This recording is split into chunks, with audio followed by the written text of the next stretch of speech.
Sous-titres, questions et oubli. Les Qurayshites étaient quelque peu désemparés et ne savaient point comment s'y prendre pour circonscrire la diffusion du message de Mohammed alayhi salatu wassalam. Ils envoyèrent donc une délégation à Yathrib afin de s'enquérir auprès des dignitaires juifs de la nature et de la véracité de cette nouvelle révélation. Les juifs de Yathrib étaient connus pour professer cette même idée du Dieu unique, et Mohammed alayhi salatu wassalam faisait souvent référence à Moïse alayhi wassalam, leur prophète. Ils étaient donc les plus à même d'exposer un avis ou mieux d'élaborer une stratégie. Consultés sur le nouveau prophète, les rabbins proposèrent aux envoyés de la Mecque de lui poser 3 questions clés, afin de savoir si ce qu'il disait était vraiment révélé ou s'il s'agissait d'un imposteur.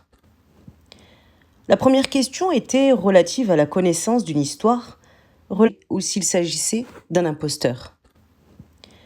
La première question était relative à la connaissance d'une histoire, repartir, persuadés qu'ils avaient désormais les moyens de piéger Mohammed, alayhi salatu wassalam. De retour à la Mecque, ils allèrent le trouver et lui posèrent les 3 questions. Celui-ci répondit presque instantanément « Je répondrai à vos questions demain ». Or, le lendemain, l'ange Gabriel n'apparut pas. Point de révélation, ni le surlendemain, et ni les 14 jours qui suivirent. Les Qurayshites, jubilés, sûrs d'avoir enfin prouvé la duplicité de ce soi-disant prophète, incapables de répondre aux questions des rabbins. Mohammed, alayhi salatu wassalam, de son côté, était triste, et chaque jour davantage, il craignait d'avoir été abandonné. Sans douter de Dieu, il revivait l'expérience du doute quant à soi, amplifiée par les railleries de ses opposants. Et 2 semaines plus tard, il reçut une révélation et une explication. Donc je cite, Sourate 18, versets 23 et 24. Bismillahirrahmanirrahim. Ne dis jamais à propos d'une chose, certes, je ferai cela demain, sans ajouter, si Dieu le veut, Inch'Allah. Invoque ton Seigneur si tu oublies et dis, plaise à mon Seigneur de me guider vers le chemin de la rectitude. Cette révélation était une fois encore un reproche et un enseignement. Elle rappelait au prophète que son statut, son savoir et son destin étaient dépendants de son Dieu, du Dieu unique et souverain, et qu'il ne devait point l'oublier. Ainsi faut-il comprendre le sens de la formule « Inch'Allah », si Dieu le veut. Elle exprime la conscience des limites, le sens de l'humilité de celui qui agit, mais qui sait qu'au-delà de ce qu'il peut dire ou faire, Dieu seul a le pouvoir de faire en sorte que les choses adviennent.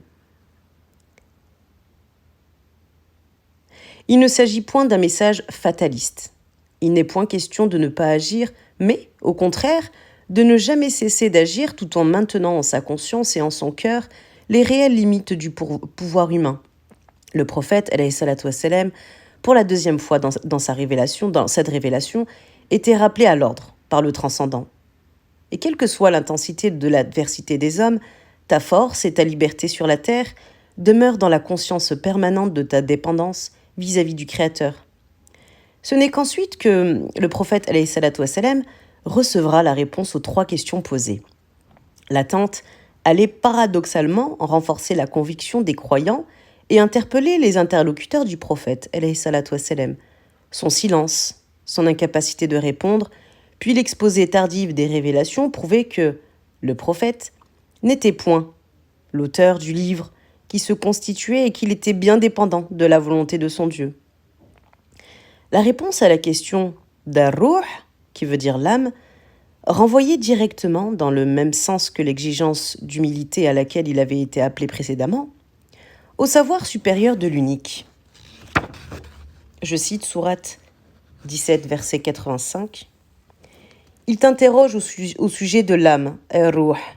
Dis, l'âme révèle de l'ordre, de la connaissance exclusive de mon Seigneur. Et en fait de science, vous n'avez reçu que bien peu de choses. Quant aux 2 histoires, celle des 7 dormants d'Éphèse et celle du voyageur Zu el-Karnen, oula, je l'ai mal dit, désolé, Dhu el-Karnain, Elles sont relatées dans la même sourate 18, la caverne. Elles fourmillent de données et de précisions auxquelles les Qurayshites et les rabbins de Yatrib ne pouvaient point s'attendre et dont le prophète, alayhi salatu wassalam, avant la révélation, n'avait aucune connaissance.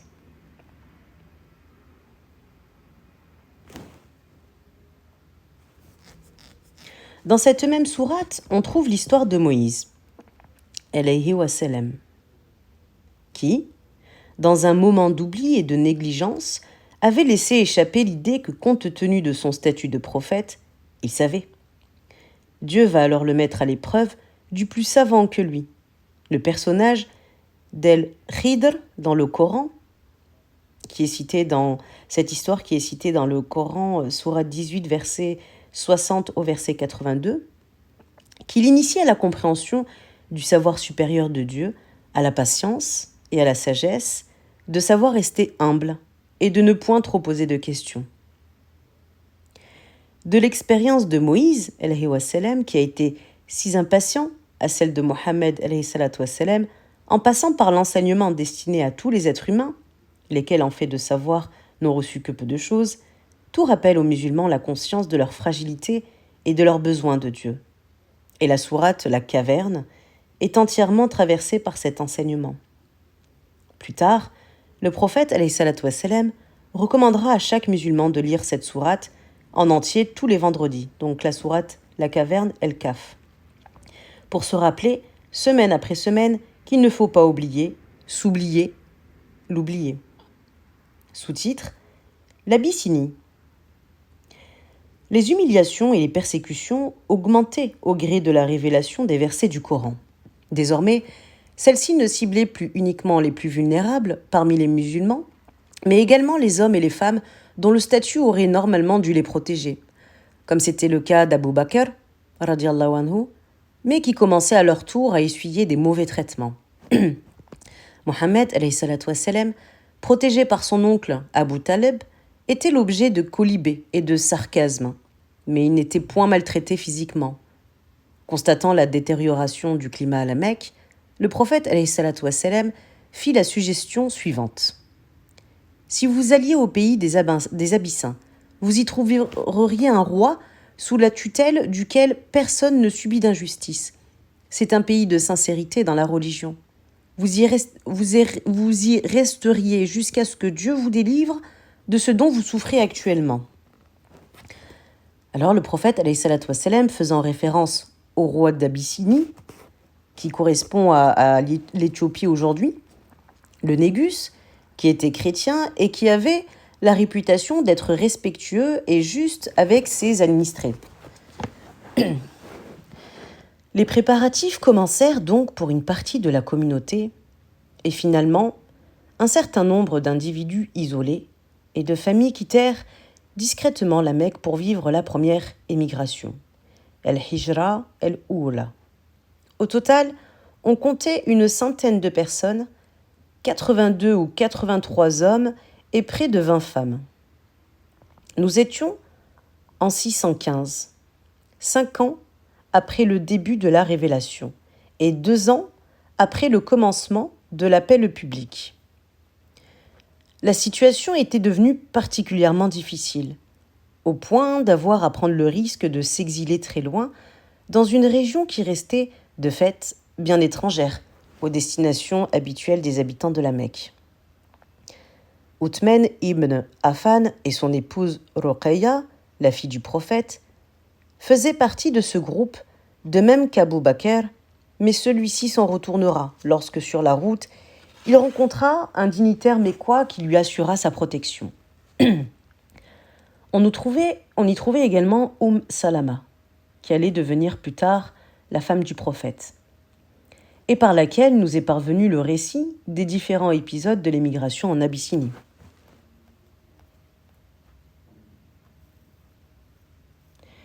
Les chefs Qurayshites découvrirent rapidement que des musulmans, et paradoxalement pas les plus vulnérables, avaient quitté la Mecque. Ils ne mirent pas longtemps non plus à connaître leur destination. Ils avaient quelques raisons de s'inquiéter.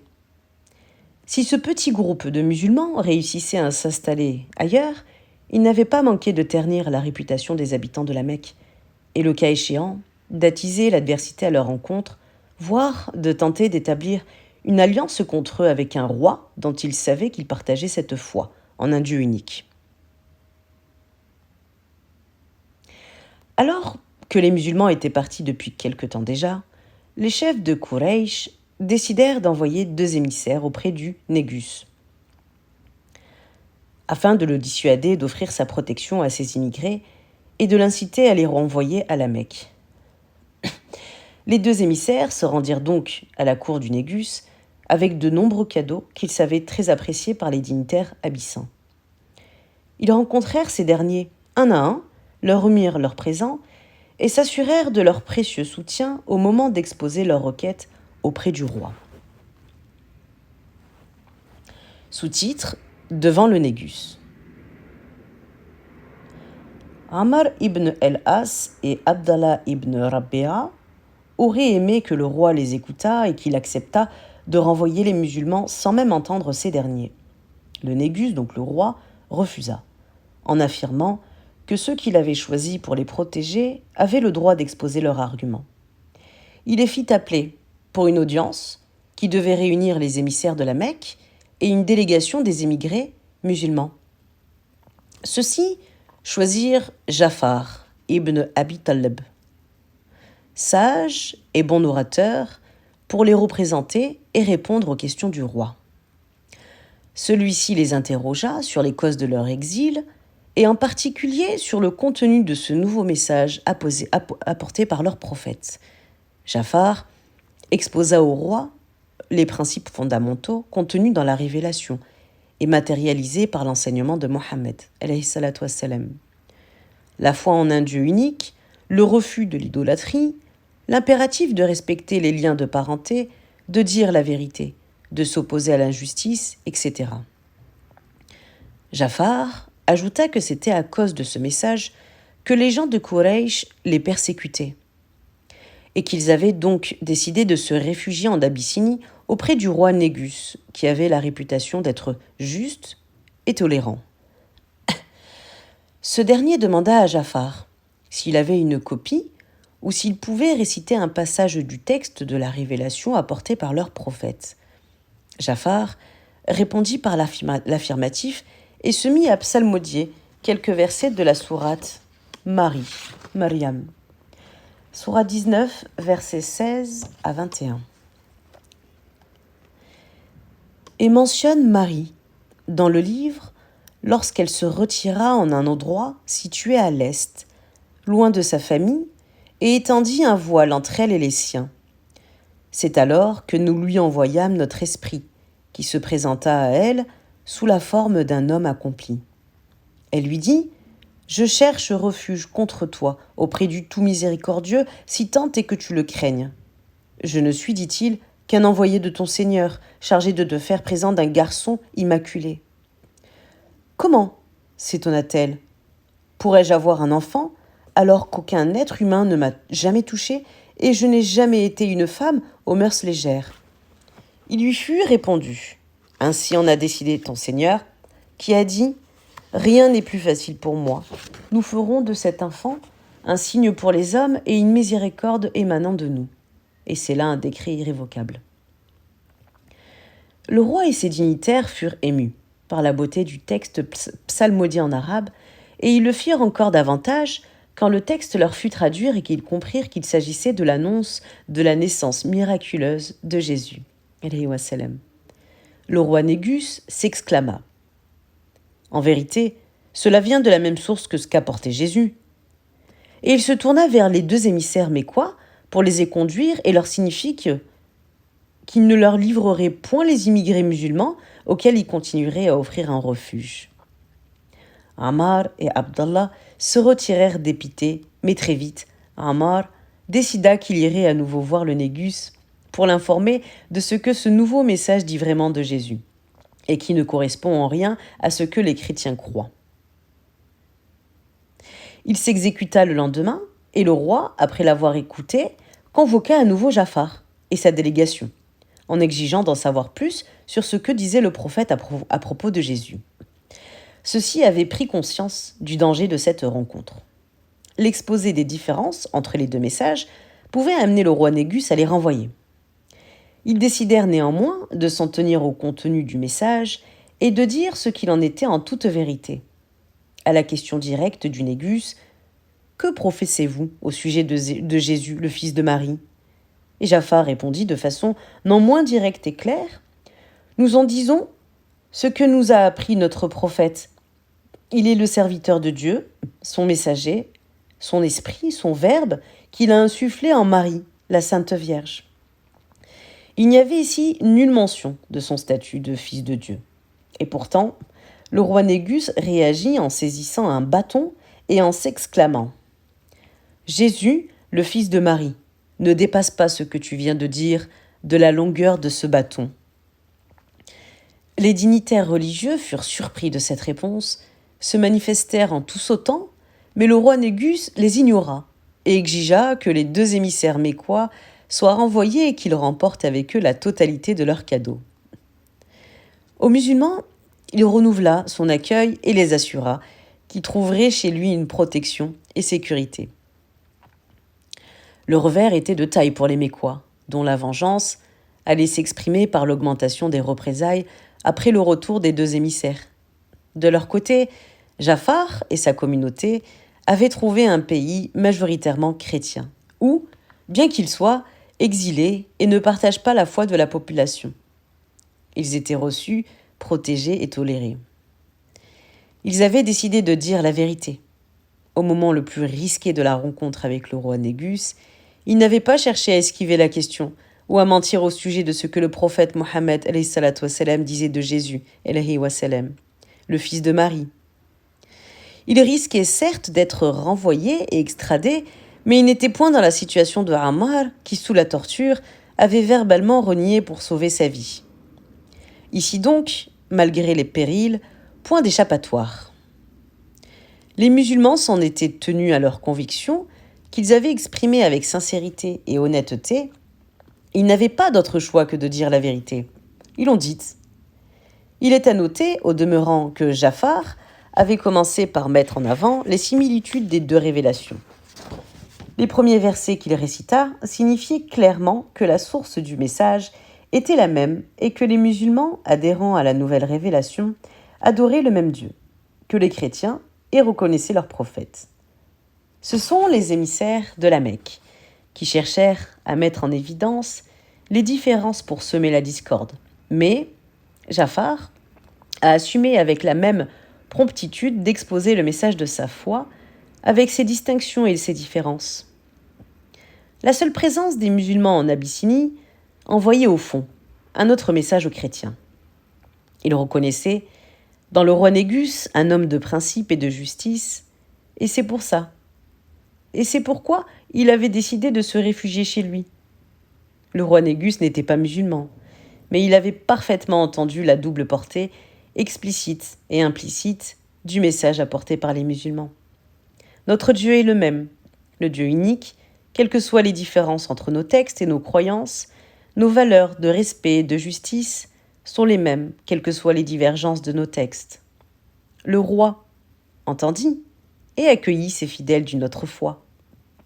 Alors, plus tard, le roi Négus se convertit à l'islam, lui qui était chrétien avant, et ne cessa d'être en contact avec le prophète Mohammed alayhi salatu wassalam. Il représenta ce dernier lors d'une cérémonie de mariage, et le prophète alayhi salatu wassalam fit la prière sur le mort absent lorsqu'il apprit que le roi Négus était décédé. La majorité des musulmans exilés en Abyssinie y demeurèrent une quinzaine d'années jusqu'à l'expédition de Khaybar en 630, où ils rejoignirent le prophète à Yatrib, devenu entre-temps à Médine, la ville de Yatrib devenue entre-temps Médine. D'autres étaient repartis et parfois revenus au gré des informations positives reçues en provenance de la Mecque, mais ils ne furent jamais inquiétés en Abyssinie. Chapitre 7. Épreuve, élévation et espoir. À la Mecque, la situation s'aggravait. Parmi les farouches opposants à l'islam, on trouvait à côté d'Abu Lahab et du dénommé Abu Jahal le fougueux Omar ibn al-Khattab. Celui-ci s'était déjà manifesté en frappant violemment et jusqu'à épuisement une femme nouvellement convertie à l'islam. Sous-titre Omar ibn al-Khattab. Omar était excédé par la tournure des événements et il décida qu'il n'y avait rien d'autre à faire que de tuer le prophète. C'était là le plus sûr moyen de mettre un terme au désordre et à la sédition qui sourdait et mettait en péril l'ensemble de la société mécoise. Il sortit donc de chez lui, l'épée en main, à la recherche de Mohammed. Sur sa route, il rencontra Nuaym ibn Abdallah, qui s'était secrètement converti à l'islam. Et celui-ci lui demanda l'objet de son apparente colère. Et Omar lui fit part de ses intentions, de tuer le prophète. Nuaym, prompt d'esprit, chercha un moyen de faire diversion et conseilla à Omar de mettre l'ordre dans sa propre famille avant de s'en prendre à Mohammed. Il informa que sa sœur Fatima et son beau-frère Saïd s'étaient en effet déjà convertis à l'islam.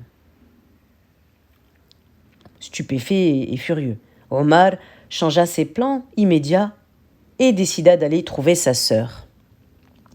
Le couple était en train de lire et d'étudier le Coran avec le jeune compagnon Khabab, lorsqu'ils entendirent que quelqu'un s'approchait de leur demeure. Khabab cessa sa lecture et se cacha.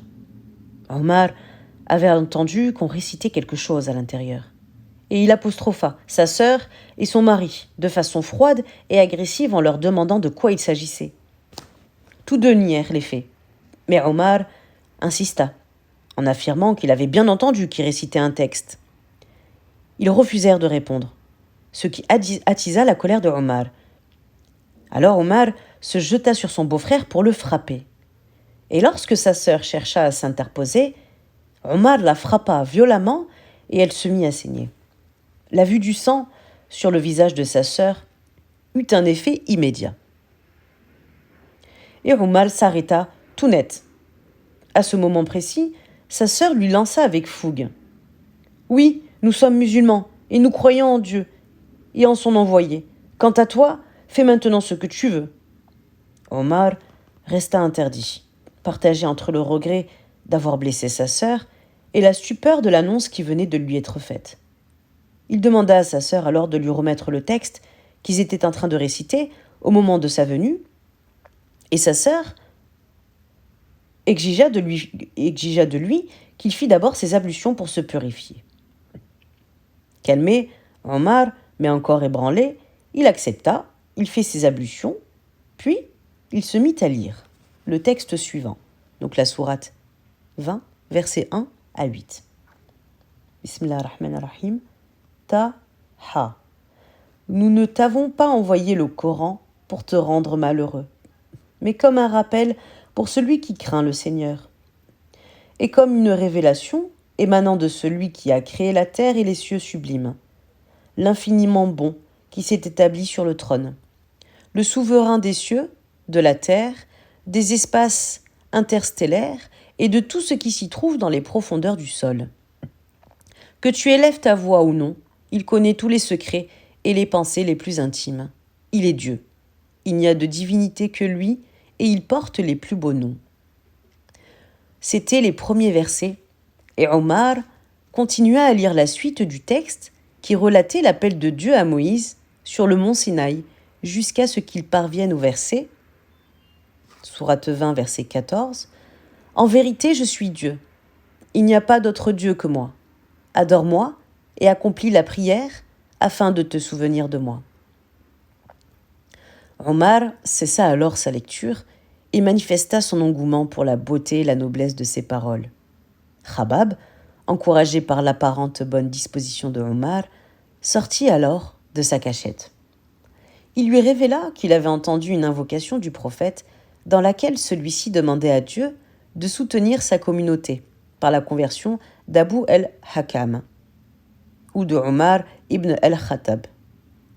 Omar lui demanda où se trouvait Mohammed et il lui indiqua qu'il était dans la demeure d'Al-Arqam. Alors Omar s'y rendit. Et devant la porte, les habitants eurent peur, car Omar portait encore son épée à la ceinture. Le prophète alayhi salatu wassalam, accepta qu'il entre, et Omar, instantanément, annonça son intention de se convertir. Alors le prophète alayhi salatu wassalam, s'exclama « Allahu Akbar, Dieu est le plus grand », et il reçut cette conversion comme une réponse à son invocation. Le prophète savait son impuissance sur les cœurs. Il le savait. Et face à la persécution, en grande difficulté, il s'était tourné vers Dieu en espérant qu'il guide l'un ou l'autre de ces deux hommes. Il connaissait les qualités humaines, autant que le pouvoir de renverser l'ordre des choses. Le prophète, alayhi salatu wassalam, savait bien sûr que c'est Dieu seul qui guide les cœurs. Pour certains, la conversion fut un long processus qui prit des années de questionnement, des années de doute, des années d'avancée et de retour en arrière. Et pour d'autres, la conversion fut instantanée, suivant immédiatement la lecture d'un texte ou en présence d'un geste ou d'un comportement particulier. Un secret. Les conversions qui ont pris le plus de temps n'étaient pas forcément les plus solides, et l'inverse n'était pas vrai non plus. Dans l'ordre de la conversion, des dispositions du cœur, de la foi et de l'amour, il n'est point de logique et seul demeure l'extraordinaire pouvoir du divin.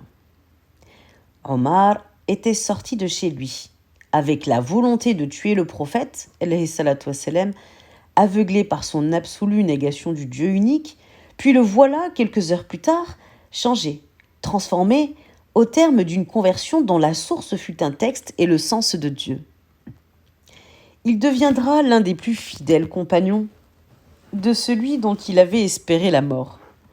Personne parmi les musulmans n'aurait pu imaginer qu'Omar reconnaisse le message de l'islam tant il avait manifesté de haine à son encontre. Cette révolution du cœur était un signe et portait un double enseignement. Rien n'est impossible à Dieu, et il ne faut juger définitivement de rien ni de personne. Il s'agissait d'un nouveau rappel à l'humilité en toutes circonstances. Pour l'être humain, se souvenir du pouvoir infini du divin, cela devrait vouloir dire apprendre, vis-à-vis de sa propre personne, à sainement douter de soi, et vis-à-vis d'autrui, à suspendre son jugement. Ainsi, à mesure qu'il avançait avec Dieu, et devenait chaque jour davantage un modèle pour ses compagnons et pour l'éternité, le prophète, alayhi salatu wassalam, accédait à l'humilité et à la pudeur dans leur triple dimension de l'être, du savoir et du jugement. Omar, avec sa fougue et son courage, avait décidé de rendre publique sa conversion. Il alla alors, sur le champ, voir Abu Jahl pour lui annoncer la nouvelle et proposa au prophète de faire une prière au grand jour dans l'enceinte de la Kaaba.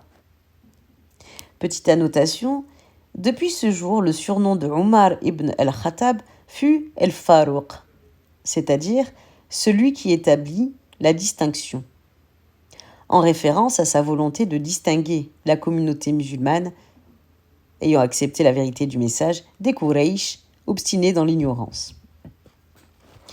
Il y avait certes des risques, mais il s'agissait en même temps de montrer aux chefs de clan des Quraysh que les musulmans étaient présents et déterminés. Omar et Hamza, connus pour leur forte personnalité, entrèrent en tête du groupe dans l'enceinte de la Kaaba. Et les musulmans y prièrent en congrégation sans que personne n'osât intervenir. Sous-titre : le bannissement. C'en était trop, néanmoins. La tension ne cessait de monter et les chefs se réunirent enfin pour tenter de mettre un terme à cette lente expansion. Il était nécessaire de prendre quelques mesures plus radicales. Les premiers convertis provenaient de toutes les tribus et rendaient donc impossible une stratégie basée sur le jeu des alliances habituelles. Au terme de longues discussions et de débats très animés, qui dans les faits divisaient de l'intérieur les clans et les appartenances, il fut décidé de bannir l'ensemble des Banu Hashim et d'établir une sorte d'ostracisme total vis-à-vis des individus et du clan. Un accord fut signé par une quarantaine de chefs Qurayshites et apposé à l'intérieur de la Kaaba. afin de rendre la décision solennelle et définitive. Abu Lahab, du clan des Hachimites, décida en contradiction avec le code traditionnel de l'honneur de se désolidariser de son clan et de soutenir le bannissement.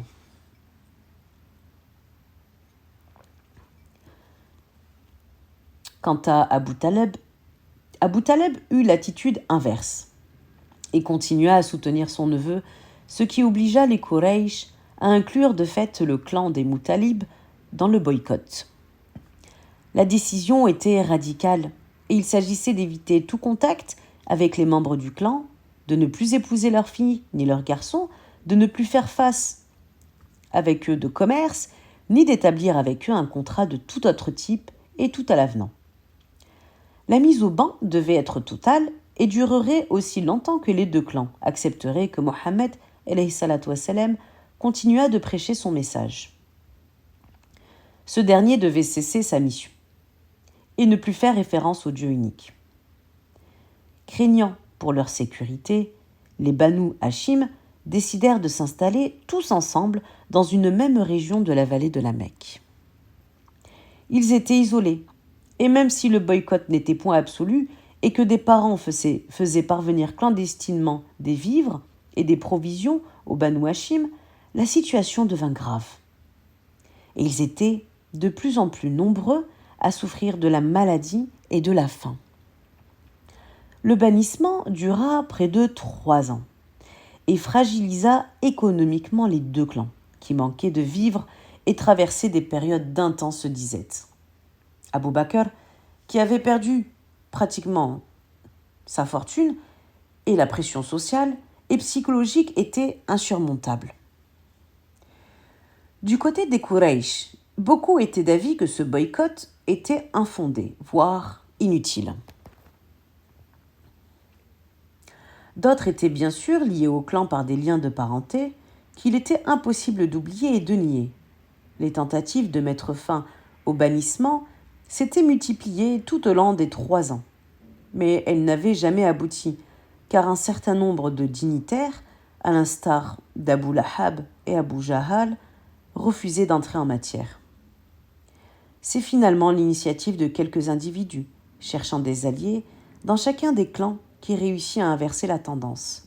Alors que le peuple était réuni à proximité de la Kaaba, l'un d'eux prit la parole et remit en cause le boycott vis-à-vis des Banu Hachim. Un autre dans la foule le soutint, puis un autre, puis un quatrième, donnant l'impression que l'avis était partagé par un grand nombre.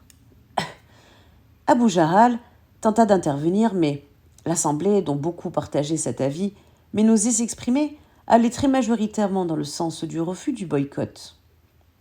L'un des membres du groupe initiateur de ce petit soulèvement entra dans la Kaaba, s'empara du texte stipulant la décision du boycott et le déchira. Les partisans de la ligne la plus dure jugèrent inutile de résister, et le bannissement fut levé. Le soulagement dans les rangs des deux clans exclus était réel, tant la situation était devenue intenable. Sous-titre : L'année de la tristesse. Cela faisait quelques mois que les choses allaient mieux du côté de la petite communauté musulmane. Ses membres n'étaient plus astreints au boycott et pouvaient à nouveau tisser des liens de fraternité et de travail avec les gens de Quraysh.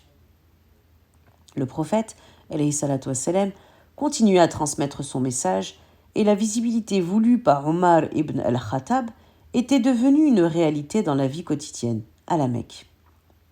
Mais les insultes et les persécutions n'avaient point cessé pour autant. Les choses allaient dramatiquement changer.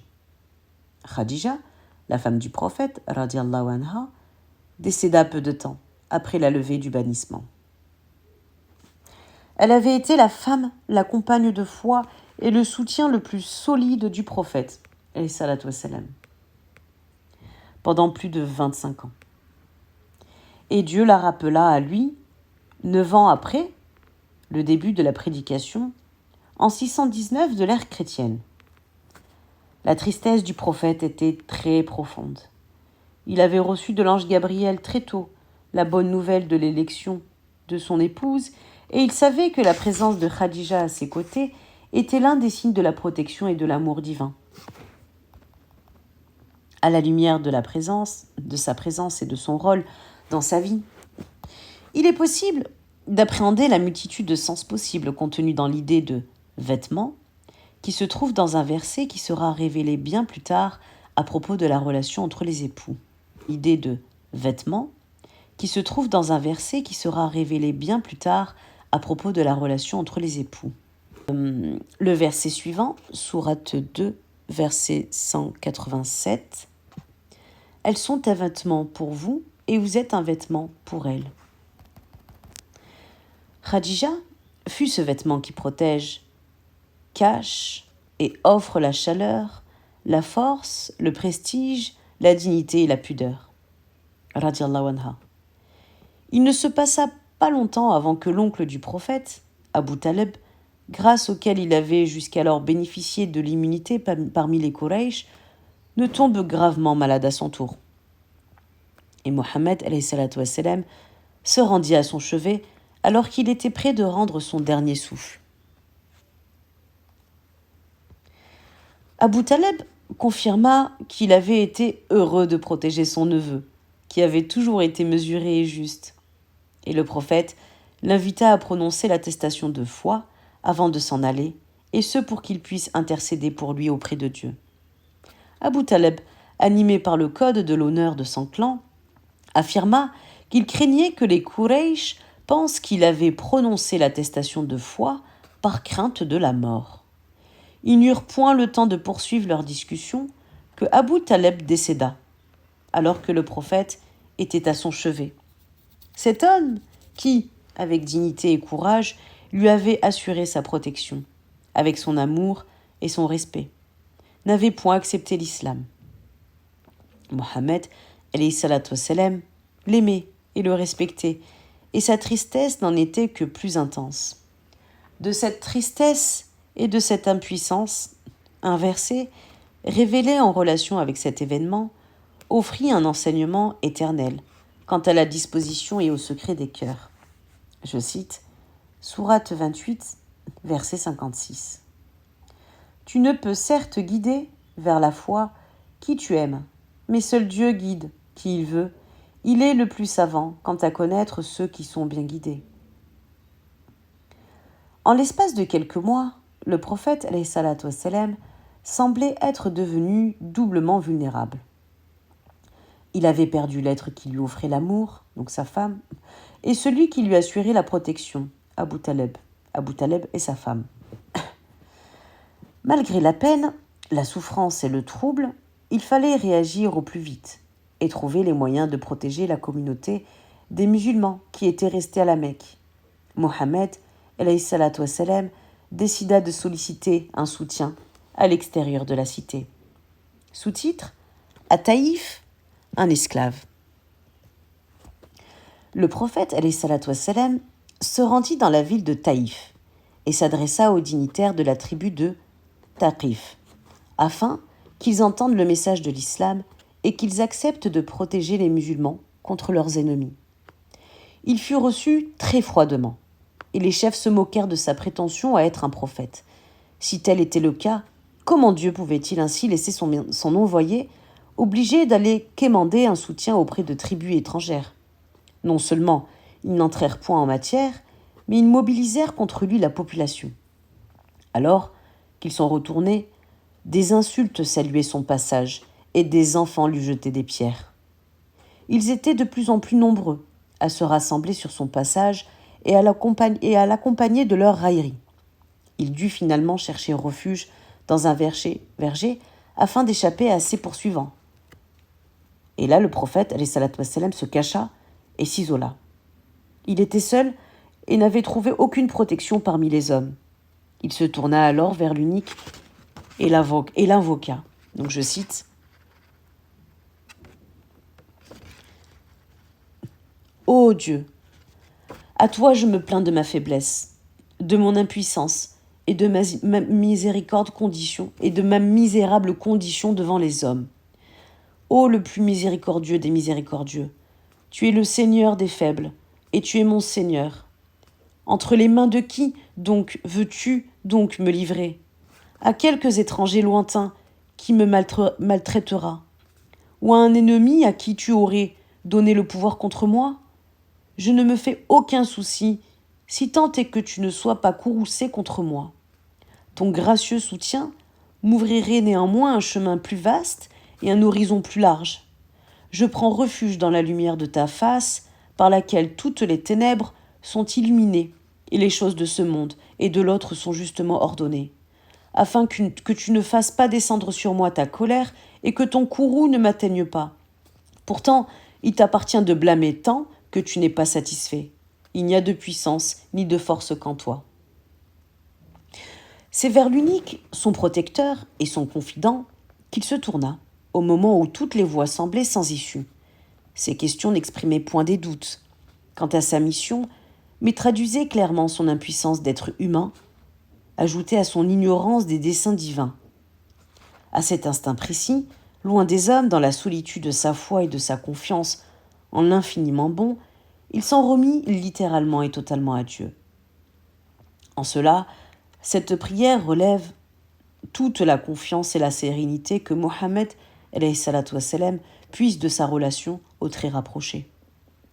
Cette invocation devenue célèbre dit l'impuissance de l'homme et l'extraordinaire force spirituelle de l'envoyé. Apparemment, seul et sans allié, il sait qu'il n'est point seul. Les deux propriétaires du verger avaient de loin donc vu entrer Mohammed et l'avaient observé s'isoler et lever les mains pour invoquer Dieu. Ils envoyèrent leurs esclaves, Hadas, un jeune homme chrétien, lui porter une grappe de raisin. Lorsque celui-ci lui tendit la grappe, il entendit le prophète prononcer la formule « Bismillah » au nom de Dieu. Il en fut surpris et s'enquit de l'identité de cet homme qui prononçait des formules que lui, chrétien, n'avait jamais entendues dans la bouche des polythéistes.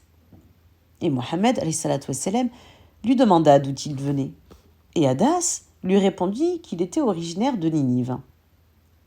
Le prophète ajouta « Le pays de Jonas, le juste fils de Matta ». Le jeune homme s'étonna et se demanda comment cet homme avait pu avoir connaissance de cela. Après l'avoir informé du fait qu'il était chrétien, Hadas questionna à son tour Mohammed sur son identité et sur l'origine de son savoir. Ce dernier lui confia « Jonas est mon frère. Il était prophète et je suis prophète. » Hadas l'observa un instant, puis lui baisa la tête, les mains et les pieds. Ses maîtres en furent choqués, et à son retour auprès d'eux, il les informa que seul un prophète pouvait savoir ce que cet homme savait. Hadas accepta l'islam au terme d'une discussion de quelques minutes. Le roi chrétien d'Abyssinie avait tout de suite reconnu la filiation des deux messages et c'était maintenant un jeune esclave, lui aussi chrétien, qui partageait la même intuition. 2 fois déjà, sur la route de Mohammed, dans la peine et l'isolement, s'étaient trouvés des croyants chrétiens qui lui avaient accordé la confiance, le respect et le refuge. Un roi accueillit des musulmans en leur assurant la sécurité. Un esclave servit leur prophète alors que tous les hommes l'avaient rejeté, lui et son message. Le prophète, reprit alors la direction de la Mecque et sur la route, il rencontra un cavalier à qui il demanda de s'enquérir auprès d'un dignitaire mécois de sa parenté s'il acceptait de lui assurer sa protection. Le cavalier s'exécuta, mais le dignitaire refusa, comme ce fut également le cas d'un second chef sollicité. Le prophète ne désirait pas rentrer à la Mecque dans ces conditions, et il alla donc se réfugier dans la caverne de Hira, où il avait reçu la première révélation. C'est finalement la troisième personne sollicitée, Moutim, le chef des clans de Naufal, qui accepta d'assurer sa protection et il le fit savoir en accueillant publiquement Mohammed dans l'enceinte de la Kaaba. Sous-titre « Le voyage nocturne ». Le prophète aimait se rendre dans l'enceinte de la Kaaba pendant la nuit. Il y veillait, il y priait pendant de longues heures. Un soir, il ressentit soudain une lourde fatigue et un profond besoin de dormir. Il se coucha donc à proximité de la Kaaba et il s'endormit.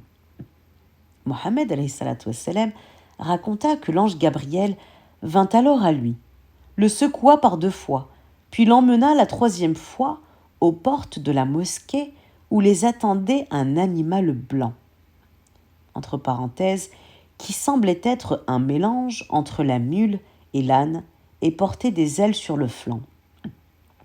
Alors le prophète, alayhi salatu wassalam, enfourcha l'animal, nommé El-Bourak, et ils s'en allèrent en compagnie de l'ange Gabriel vers Jérusalem.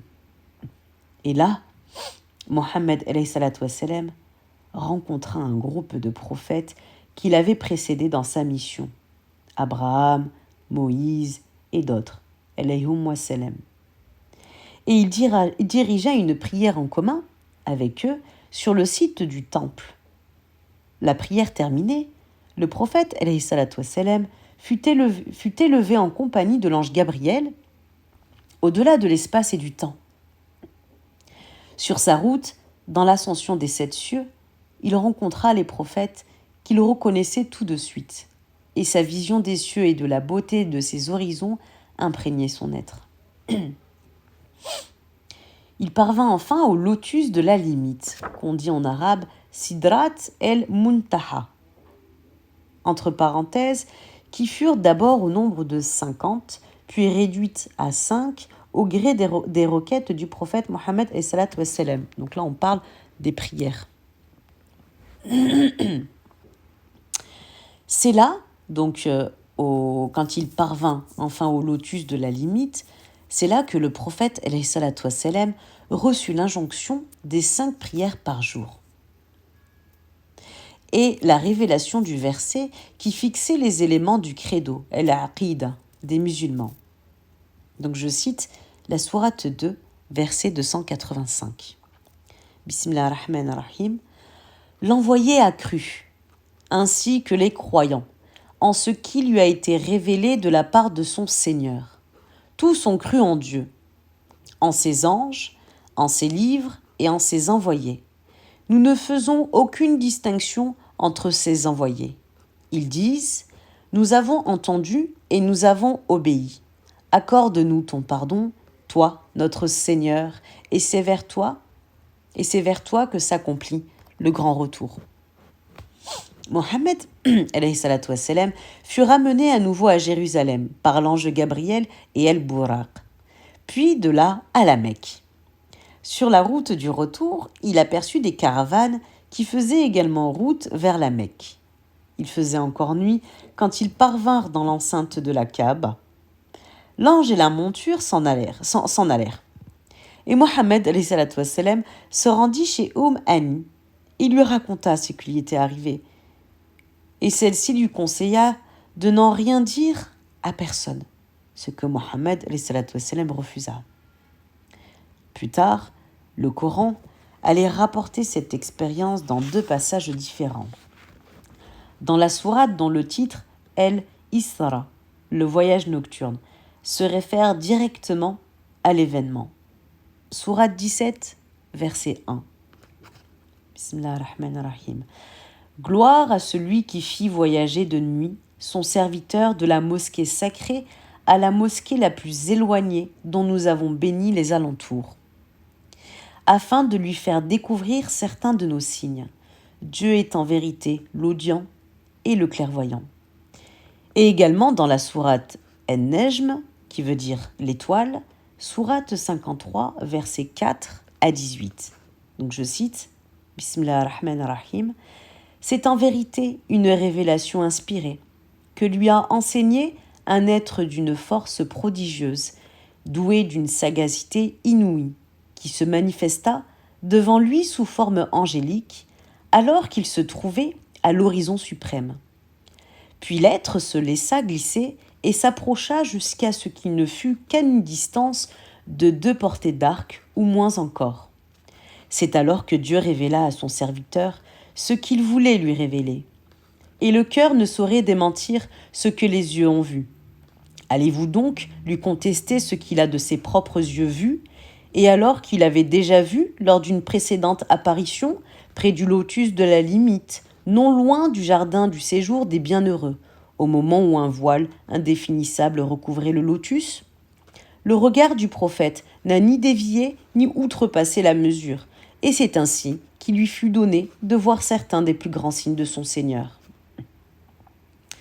Le voyage et l'ascension nocturne feront l'objet de beaucoup de commentaires, au moment où le prophète alayhi salatu wassalam, exposera les faits, comme plus tard, entre les savants musulmans.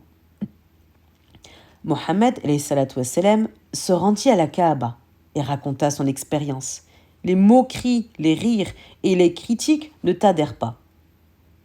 Les Quraysh avaient enfin la preuve que ce prophète était bien fou, puisqu'il osait affirmer qu'en une nuit, il avait fait un voyage vers Jérusalem et que de surcroît, il aurait été élevé dans la proximité de son Dieu unique. La folie était patente.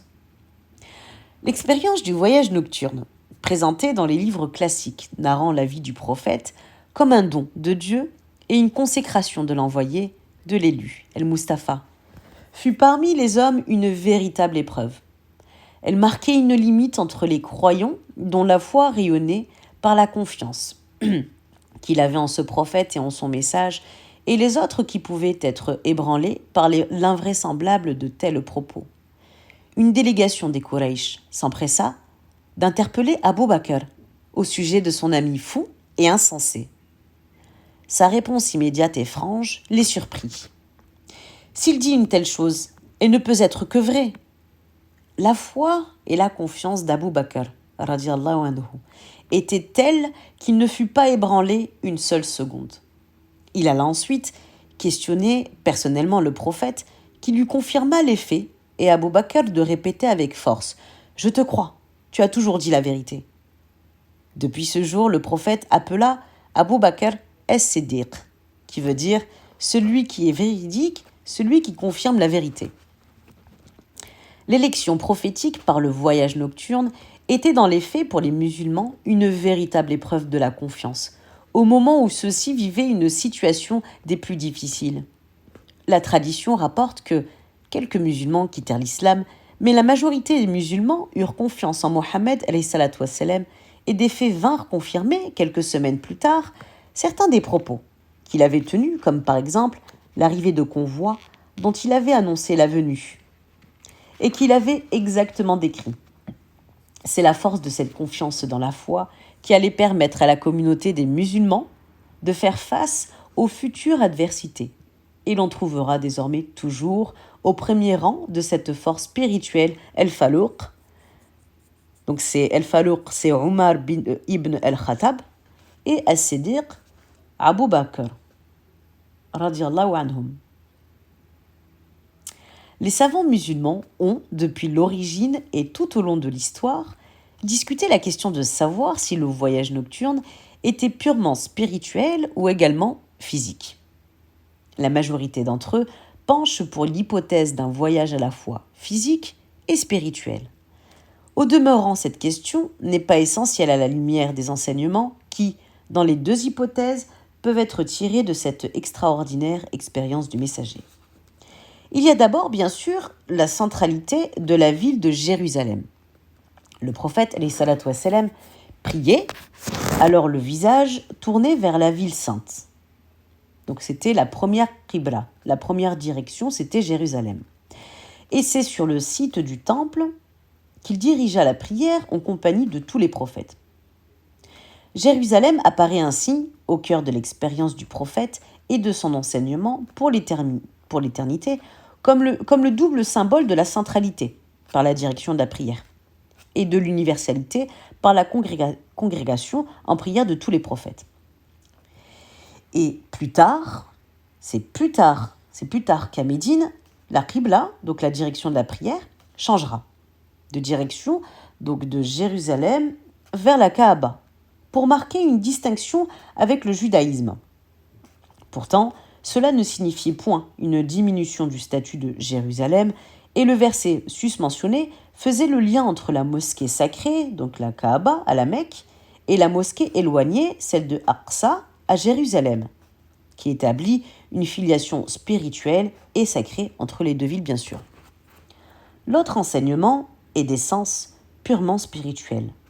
Toutes les révélations sont parvenues au prophète au cours de son expérience terrestre, à l'exception, nous venons de le voir, de la révélation des versets qui fixent les piliers fondateurs de la foi, donc el-Iman, et de l'obligation de la prière, es-Salat. Le prophète, alayhi salatu wassalam, a été élevé pour recevoir les enseignements qui allaient devenir les fondements intangibles du culte et du rituel islamique, qu'on appelle l'aqida et al-ibadat, qui veut dire les actes rituels d'adoration, lesquels exigent des croyants une acceptation en l'état de leur forme autant que de leur fond. Et concrètement, au domaine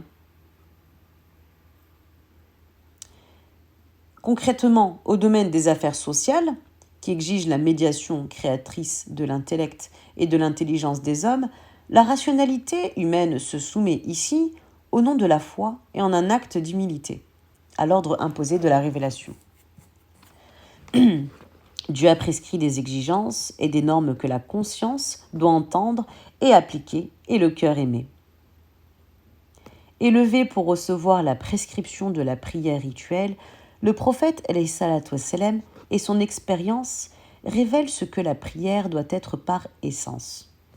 Un rappel et une élévation, 5 fois par jour vers le Très-Haut pour se détacher de soi, du monde et des illusions. Le mirage, donc ça veut dire l'élévation lors du voyage nocturne, n'est donc point simplement un archétype de l'expérience spirituelle.